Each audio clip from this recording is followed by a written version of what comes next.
আসসালামু আলাইকুম ওয়া রাহমাতুল্লাহি ওয়া বারাকাতুহু। কেমন আছেন সকলেই? আশা করি আল্লাহ তাআলার অনুগ্রহে আপনারা খুবই ভালো আছেন এবং আমিও খুব ভালো আছি আপনাদের দোয়ায়।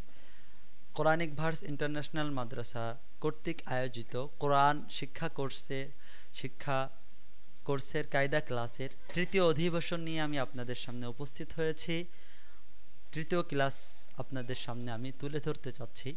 গত দুই ক্লাসে আমরা আরবি হরফের পরিচয় জেনেছি। প্রথম ক্লাসে আমরা শুধুমাত্র আরবি হরফগুলা পড়তে শিখেছি। এরপরে আরবি হরফ বিভিন্ন আকৃতি ধারণ করে কোথায় কিভাবে সেগুলাও জেনেছি। আজকে আমরা শিখব একটা হরফ আর একটা হরফের সাথে মিলে যে যুক্ত শব্দ তৈরি হয় তখন এগুলার আকৃতিটা কেমন হয় সেটা আমরা পড়ব এবং পড়ার মাধ্যমে আকৃতিগুলো আমাদের জেনে বসিয়ে নেব। তো আজকের ক্লাস হচ্ছে আমাদের যুক্ত শব্দ নিয়ে, অর্থাৎ একটা হরফ আর একটা হরফের সাথে মেলার পর যে আকৃতিটা দাঁড় হচ্ছে, যে একটা শব্দ তৈরি হচ্ছে, এই শব্দটা আমরা কিভাবে পড়ব এবং এর আকৃতিটা কেমন হতে পারে এই বিষয়গুলো আমরা আজকের ক্লাসে দেখব। দেখেন আপনাদের সামনে যে পৃষ্ঠাটা আমি তুলে ধরেছি, ওখানে প্রথমেই দেখেন আপনারা দেখতে পাচ্ছেন একটা দাঁত, তার নিচে একটা নুক্তা। আমি আপনাদেরকে শিখিয়েছি এক দাঁতের নিচে এক নুক্তা থাকলে কি হয়, সেটা বা হয়। তো বা। এরপরে দেখেন লম্বা একটা দাগ, আমি আপনাদেরকে বলেছিলাম লম্বা একটা দাগ যদি থাকে তাহলে এটা হলো আলিফ। তো আপনারা আমার এই কথা দ্বারা বুঝেই ফেলেছেন এখানে বা এবং আলিফ যুক্ত হয়ে একটা শব্দ তৈরি হয়েছে। তো আমরা এটাকে এভাবে পড়ব, বা আলিফ, বা আলিফ, বা আলিফ।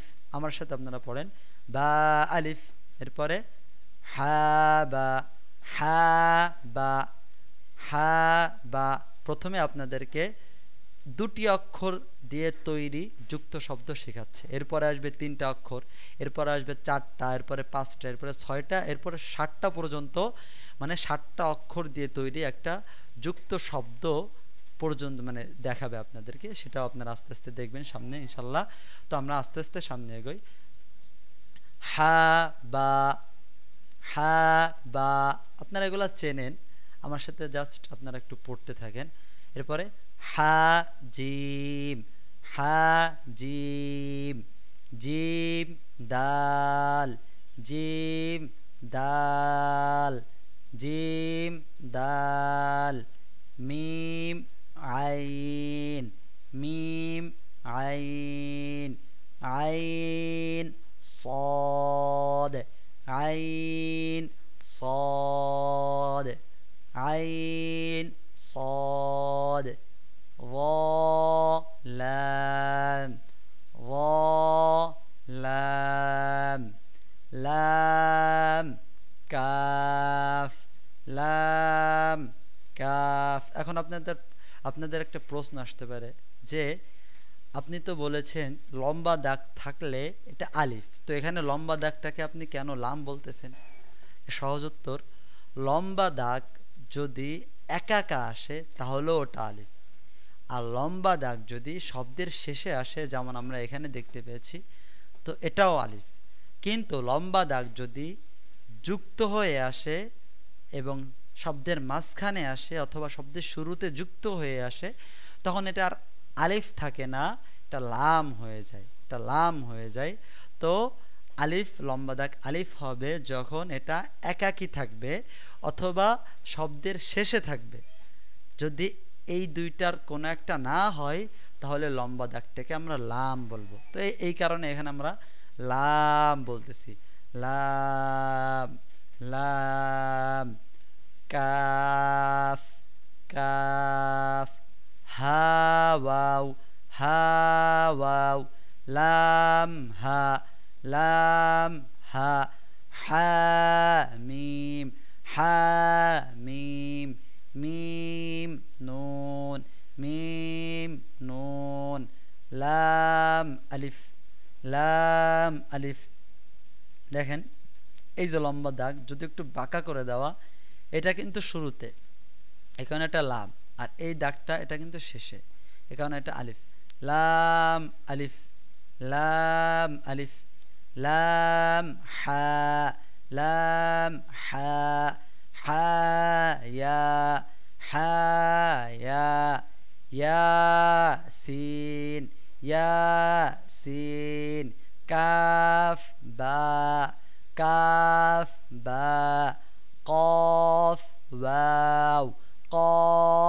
ওয়াও অক্ষর তো আপনারা পূর্বেই চিনেছেন, এখন শুধু জাস্ট এইভাবে বলা লাগবে। কফ ওয়াও হা মিম হা মিম হা মিম বা হা ইয়া তা হা জিম র খ দাল صاد عين ضاد غين فا جيم يا فا লাম হামজা। কি হলো, এখানে ওয়াও দেওয়া কিন্তু আমরা হামজা উচ্চারণ করতেছি। আমি বলেছি আপনাদের, আবারও বলতেছি, যদি কোনো অক্ষরের উপরে হামজা থাকে তাহলে নিচের যে অক্ষর, নিচের যে হরফটা সেটা সাইলেন্ট, ওটার কোনোই উচ্চারণ হবে না, হামজাটাই এখানে মূল হবে, মুখ্য হবে। তো এখানে আমরা লাম ওয়াও না বলে লাম হামজা বলবো। লাম হামজা জিম হামজা। তো মাশাআল্লাহ। এরপরে দেখেন, তো এতক্ষণ গেল দুটি অক্ষর মিলে যুক্ত শব্দ। এখন দেখেন তিনটা অক্ষর মিলে যুক্ত শব্দের আকৃতি আপনাদের সামনে দেওয়া আছে। এখানে আমরা কিভাবে পড়ব, আমার সাথে আপনারা ফলো করেন, আমাকে ফলো করেন, আমার কিভাবে পড়ি সেটা আপনারা দেখেন। صاد লাম হা صاد লাম হা বা صاد লাম বা صاد লাম خ لام صاد عين نون كاف عين نون كاف لام عين نون لام عين نون شين فا عين شين فا عين تا جيم দাল তা জিম দাল ফা তা হা। আমি নিশ্চিত যে আপনারা নিজেরাও এটা মনে মনে অথবা মুখে উচ্চারণ করে আপনারা নিজেরাই পড়তে পারতেছেন, কারণ এগুলার পরিচয় তো আপনারা জেনেই এসেছেন। এটা ফা, এটা তা, এটা হা, শুধু আমরা একত্রে বলবো ফা তা হা নুন আইন তা ইয়া صاد লাম খ বা র। অনেকে রা বলে, রা রয়া করে রা না, রা এটা হলো আদিকালের পড়া, এটা হবে র খ বা র কাফ সিন বা সিন আইন দাল সিন আইন দাল ইয়া সিন র নুন ফা সিন ত লাম বা মিম ত র হা বা ত। সহজ একেবারে। আইন লাম মিম বা আইন দাল শিন জিম আইন কফ লাম মিম আইন কফ লাম আইন লাম কফ। এই পর্যন্ত ছিল তিনটি হরফ দিয়া তৈরি শব্দের আকৃতি। এখন আসবে, এখনো আরো কিছু দূর, আরো এক লাইন পর, হা লাম কাফ। এখানেও দেখেন তিনটা অক্ষর, হা এক, লাম দুই, কাফ তিন। সিন হা মিম, সিন ফা হা, কাফ নুন তা, সিন কাফ নুন ضاد হা হা কাফ। হ্যাঁ, এইখান থেকে শুরু হচ্ছে চারটে অক্ষর দ্বারা তৈরি শব্দের আকৃতি। এরপরে পাঁচটা, এরপরে থাকবে ছয়টা, এরপরে 7টা পর্যন্ত আমরা দেখতে পাবো। দেখেন, ইয়া তা লাম ওয়াও, কয়টা হলো? 1 2 3 4। ইয়া তা লাম ওয়াও, নুন আইন মিম তা, জিম আইন লাম নুন, লাম আইন লাম কাফ, মিম কফ ত আইন। একেবারে সহজ। সা কফ লাম তা। হ্যাঁ, তাহলে এই লাইনে 4টা করে অক্ষর দেয়া তৈরি শব্দগুলা আমরা দেখতে পেলাম। এখন এই লাইনে দেখব 5টা অক্ষর দিয়ে তৈরি শব্দের গঠন বা আকৃতি। দেখেন, আপনারা একটু খেয়াল করেন, ইয়া কি বলেন তো? এটা ইয়া, ওই যে এক দাঁতের নিচে 2টা নুক্তা, তাহলে ইয়া। এক দাঁতের উপর একটা নুক্তা, তাহলে নুন। ইয়া নুন কফ লাম বা, কয়টা হলো? 1 2 3 4 5, দেখছেন?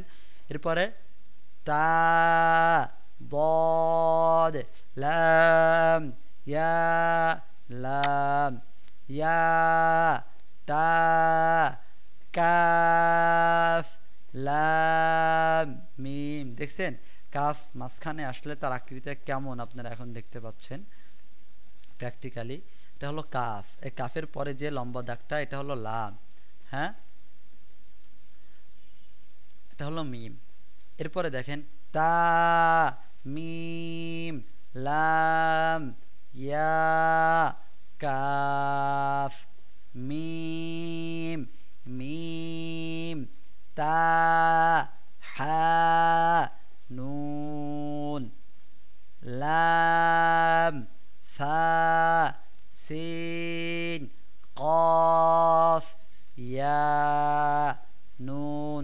এই লাইন থেকে শুরু হয়েছে 6টা অক্ষর দ্বারা তৈরি শব্দ এবং তার আকৃতি। তো এখানে আমরা এই লাইনে আমরা পাবো এমন শব্দগুলা যেই শব্দের মধ্যে অক্ষর হলো 6টা। 5টার লাইনও শেষ, 4টারও শেষ, এখন 6টা। এরপরে থাকবে 7টা, এরপরে আমরা শেষ করব আমাদের ক্লাস। এরপরে দেখেন, লাম ফা সিন কফ ইয়া নুন। এর উচ্চারণ কি জানেন? লাফাসিকিনা। হ্যাঁ, আপনারা কিছুদিন পরেই আগামী ক্লাস থেকে আপনারা হরকতের আলোচনা পড়বেন এবং হরকত কি তা জানবেন। আর তার পরের দিন তানবিন, এর পরের দিন আপনারা এইভাবে আমি যেমন পড়লাম লাফাসিকিনা, কয়েকটা ক্লাস পরে আপনারা এইভাবে নিজেরাই পড়তে পারবেন ইনশাআল্লাহ।